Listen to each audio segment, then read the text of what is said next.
Good afternoon, delegates, colleagues. Thank you for the warm welcome. And the program director, thank you for the invitation. My colleague and I were asked to present content from the high school syllabus that first year students doing mathematics have not yet mastered. So, alright, so before I get into what you call examples of these content areas from the high school syllabus, I actually want to put you in a Maths 1 classroom. Don't worry, there's no test or anything like that. But I just want you to get a sense of where we want students to get to. And then we can better understand what needs to be done. Next slide, please. So, in this first example, which is on integration, right, we're trying to teach students, we're trying to teach students how to get different algebraic expressions into a suitable form so that they can match it up to a particular standard integral. So in this case, the standard integral is of arctan. But the part I want you to focus on is on the skill to get there, which is completing the square, right? Which is something they've seen at high school in some way. Next slide, please. Now, here's a more complicated example. I've had to leave out parts of the solution as well, just to fit it onto the screen, right? But I just want to focus on that first slide, right, where we've got the assumption and then there's we're making the trig substitution. There's so much going on there, and what I'm trying to emphasize here is the skill we are targeting in our Maths 1 classroom is we need students to be able to draw from different parts of their maths repertoire. So they need to draw from things that they come across in the Maths 1 syllabus, but also from their high school syllabus. Like, for example, that first assumption there, they're going to have to solve that quadratic inequality, right, which is something they've seen at high school, right? Then there's also an understanding of the sine function, right? And going a bit deeper there is the understanding of inverses on and how to create an inverse using a restricted domain. So these are very, very complex layers of thinking that we are training students to be able to do. But in order to complete the rest of it, right, everything highlighted in yellow requires a good understanding of trigonometry, which they encounter in high school. So that has to be firmly in place in order to help them to do this. In our class, we do revision of all these basic things, right? But students take a lot of time. It's not fluent. They really have to go very, very slow to remember this, remember that. So we need to be more fluent, right? Next slide, please. This is an example now from the high school content. This was given to students a few months back. It was a 20-minute test, no calculator, and it was on factorization. We did some revision questions with them just to help them to remember it for about maybe 4 or 5 lectures, and then we gave them this test to see if they could do it under test conditions. Right, so the facility index is basically for the first item there, saying that 78.26% of the students got it right, okay? And that was nice because it's a two-step problem. They first had to remove the common factor of 2x, and then you're getting a difference of squares there, which they had to recognize and factorize further. If you go lower down to the third item, right, to factorize your quadratic trinomial, things get a bit big. Right? I mean, 39% is a good answer. And then when you go to the next item, which is another two-step sort of problem, they first had to remove the common factor of 4, and then the resulting expression in the bracket would be m cubed minus 8, which is a difference of 2 cubes. And then you can see only approximately a fifth of them got it right. So that's concerning because these expressions come up very, very often in calculations. The next one, right, a bit more complicated, another two-step type problem, The first three terms there, right, needed to be factorized, and it's a perfect square trinomial, and then you get a difference of 2 squares. And once again, only a fifth of the cohort approximately got it right. So we see when there's a greater sort of complexity involved, multi-step problems, students fall flat. Either they cannot access those skills or that content domain, or maybe it's just test anxiety, I don't know. We don't have an answer to that. But it is problematic. When you think back to the previous slide, students have to draw on different content from various aspects of their math syllabus. Next slide, please. Then the next content area that students are not very good at is algebraic fractions. Right? The first one is a complex fraction, right? And only 16% of the cohort got it right. And you can see in this example of complex fractions, it's essentially testing everything on fractions. You must be able to factorize, find an LCD, and then manipulate those different expressions. The second one, it was just half the cohort got it right. I think it was the 5 and the 15 that perhaps threw them a little, I'm not sure. The next one wasn't too bad, 60% of the cohort got it right. But then item 4, once again there's a quadratic in there. They also have to recognize that 2 minus r is actually minus into r minus 2 in brackets. Right, so also poorly answered. Question 5 was well answered. Surprisingly, they can handle the division, and 70% of them got it right. Next slide, please. Then the next area that's a worry, and we use it quite often, right, in various topics in the Math 1 syllabus, is inequalities. Right? With the first question there, we've got a compound inequality. So a lot's happening, right? Students have to split it up, solve each inequality separately, and then they have to look for an intersection, right? They have to look for an intersection of solutions. So solutions that satisfy the first inequality and the second inequality. So there's a lot to balance and organize and keep track of, right? And only 38% of them could handle that. Question 2 was okay, wasn't too bad. Almost 64% got it right. Then question 3 was a different type of question, right? So it was basically asking, in that quadratic inequality x squared greater than or equal to 3x, why would it be incorrect just to simply divide by x? I know it is possible, but you have to consider different cases. But why would it be incorrect simply just to divide by x on both sides? And only, well, it's more or less a fifth of the cohort could provide the correct reason. Okay? So that's worrying. The reasoning questions, why do we do what we do? I think there needs to be more focus on that, right? Question 4 was just about over half the cohort, and that was a surprise because given that they battled to factorize what you call it, quadratic trinomials, this was a pleasant surprise. And then question 5 and question 6, once again, it's fractions related and test understanding. Students do not perform well. Next slide, please.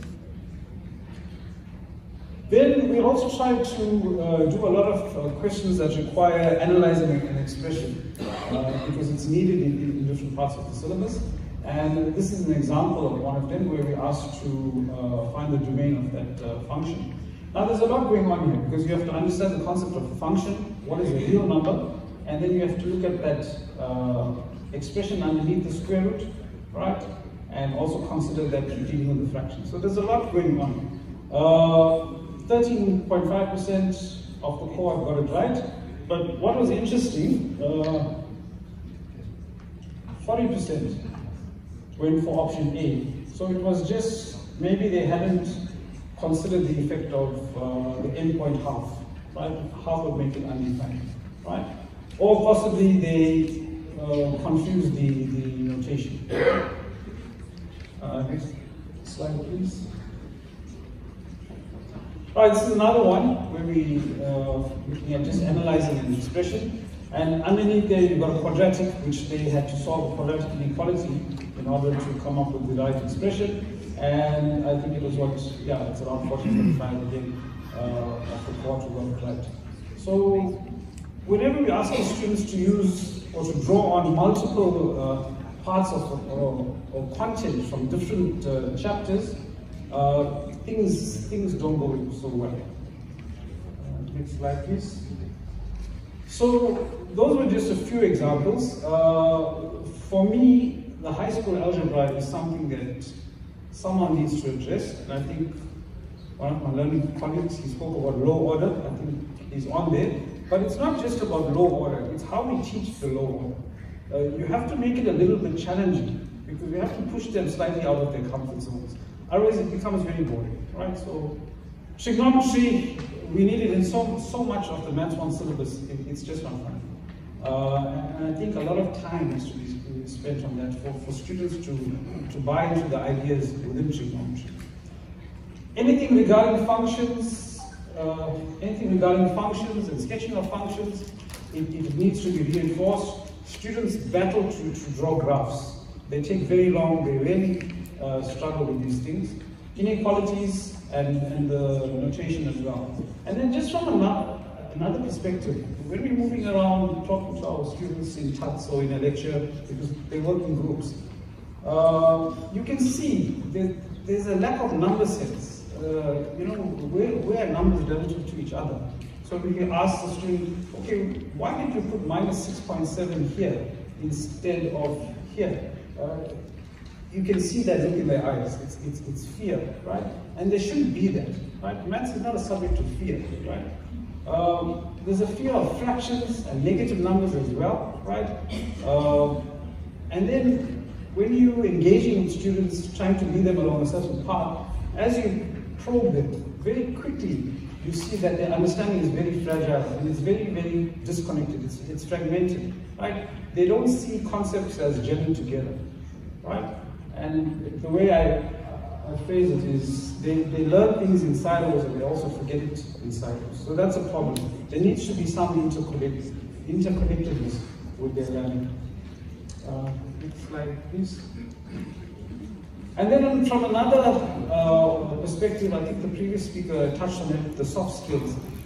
I think more needs to be done on analytical and problem-solving skills. I don't know if that means being more Euclidean geometry, more, not in content, but giving them more time to practice the analysis part of it. And then when it comes to their study skills, there's a lack of reflection, there's a lack of metacognition. They simply rely on past papers. The majority of students are just relying on past papers and what I call recipe syndrome. So they learn like this. If it looks like this, we must do this. If it looks like that, do that. And they can't borrow from recipes. So that's also a problem, right? That's a problem. And I do understand, because I also work a lot with Quintile 1, 2, and 3 learners. There's a lack of confidence and persistence when facing more challenging questions. A lot of us know there's certain topics in maths or certain concepts you have to struggle with. You have to struggle with, and when you come out, you feel stronger. You've understood it for yourself. Our students don't spend enough time struggling with concepts, right? So something needs to be done there. We use a lot of group work, but we battle initially because students don't like it, right? For whatever reason. Some of them just want to work with their friends, but you have to start speaking. You have to start speaking about maths, and that's how you learn. You learn from it. And something that always surprises me, there's a lack of curiosity among our students. They're afraid to experiment and ask what-if questions. So if we change a certain parameter for the graph of a function, there's no curiosity. What if we change A to 7, right? So it's these what-if questions that maybe in our classrooms it's easy to incorporate, right? Because they can mimic us, right? And then I think Work without a calculator, yeah. Look, students fear this, and I can understand it, right? I mean, for a lot of their school life, they're using a calculator, and all of a sudden in the Maths 1 class, we tell them, no, there's no calculator. Right? It's frightening, but we teach them how to work without these things. It's a process, it takes time, but not easy. Maybe some good news now. My colleague will take you through the rest of the presentation. Good afternoon, everyone. My colleague, we were supposed to say all protocol observed because we are straight to the point. As Yougan did, we went straight to the maths. I'd like to, on behalf of Yougan and myself, thanks the Department of Basic Education for inviting us. So this slide is about a success story because at some point we didn't know how to inspire our students to get involved. But before I get to that slide, I just want to try to check with you guys. If I say 3 times 2 minus 4 times 1, what is the answer?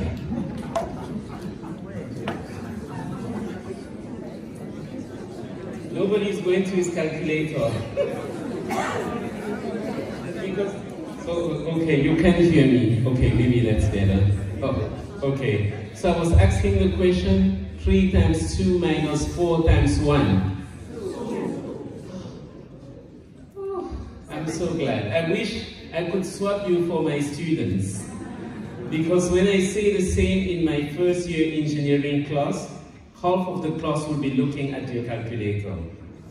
And that's an important gap that we have from our students, the students that you guys send to us at the university. We would love really to see them less dependent on the calculator and be able to do basic stuff like, what is 8 squared? No calculator, nobody has gone to the calculator. I'm really, really amazed by you guys. So I was saying that this story that we have here is a Pamantla story. It's just that our students at Science Foundation were struggling, and we thought, okay, let's find a story to inspire these guys. And this is one of our former students who have done so well. He's going to be graduating at graduation ceremonies this month of April. Yeah. So let's go to the next slides, where we discuss those are other success stories. Just we had to pull this out and bring these students, former students of ours, to our students to say, please, these are the people that have succeeded in this, but you can do the same. Let's go to the next slide as well. So these are the few recommendations that we propose, because a lot of interesting talk have been done by the colleagues about what actually happened at school. But you didn't touch on the transition from school to the university. So you're doing a great job. We're grateful for what you're doing to get these kids to a certain level, but at the university we do have a lot of struggle. And you get touched on that. It's just that the students, I'm sure it's the same thing in school, is that they have to take ownership of their work. They have to be dedicated. And that's what we're missing, because the students struggle to participate. So the reason we thought it's maybe because they don't find a job afterwards, okay? So we suggest also that we create a math repository with link for free resources. But this will be useless if the student don't go actually and look at those resources. Because with COVID, we did a lot of online class, we put a lot of resources for our students. We haven't borrowed from the web, but they have to get involved. So identify experienced teachers to upload video on various algebra topics. Same thing. We saw with the test that in algebra they're struggling, but yeah. So one thing we want to suggest, and I'm afraid I'm going to bring this up about the pass rate. The pass rate, I know I saw some pass rate at 25%, at 40%. I know that the trend usually is 40%. I'm a parent as well. I go to my kids' school and they say to get promoted to the next class is 40% in math and so on. But when they come to us at the university, the pass rate across all the subjects is 50%. So when they come, they say, oh, I got 35%, did I pass? I said, no, for us it's 50. So a recommendation for us to match throughout, across the board, if we could have a pass rate at 50, starting even at grade 1, I'm sure it will help everybody. And I already discussed about the calculators. Other thing is that at school we spend a lot of time on calculus and Euclidean geometries and so on, but if we could align the high school curriculum with the university one, so that some maybe difficult topic, because we saw here that we don't want to teach well difficult topic, we can stick to the basics at school and leave the most advanced one at the university. But if we do the simple one very, very well, it will be the building block for us to be successful in teaching the more advanced and more difficult subjects. Next slide, please. Probably the last one. Oh, thank you so much.